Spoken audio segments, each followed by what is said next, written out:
राज्याचे उपमुख्यमंत्री अजित पवार यांचं अपघाती निधन झालं. त्यांच्या विमान अपघाताबाबत अनेक संशय निर्माण झालेत.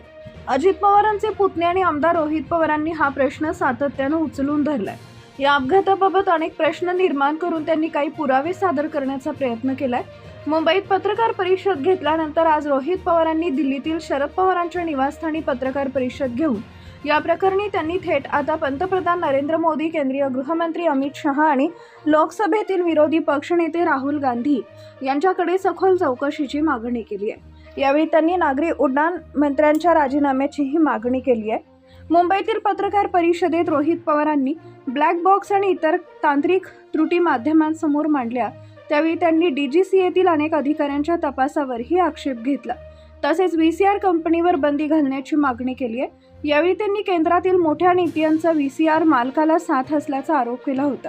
आता याही पुढे जाऊन रोहित पवारांनी थेट केंद्रीय नागरी उड्डाण मंत्र्यांच्या राजीनाम्याची मागणी केली आहे. त्यामुळे नागरी उड्डाण मंत्री राम मोहन नायडू आहे. नागरी उड्डाण मंत्री यांचा राजीनामा घेण्याची मागणी मी या पत्रकार परिषदेतून करणार आहे.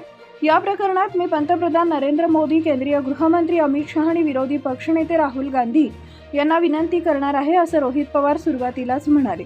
तसेच या प्रकरणामागे अत्यंत प्रभावशाली लोकांचा सहभाग असल्याचं रोहित पवार म्हणाले. VCRला कुणी वाचवत असेल तर तोही एक षडयंत्राचा भाग असू शकतो. DGCAचे मोठे अधिकारी यामागे आहेत. तर मला वाटतं की अजित पवारांना न्याय द्यायचा असेल तर महाराष्ट्र आणि देशातील लोक प्रयत्न करत आहेत, पण या तपासात न्याय देण्याची गरज असेल तर या देशातील प्रभावशाली लोकांनी यात लक्ष घातलं पाहिजे.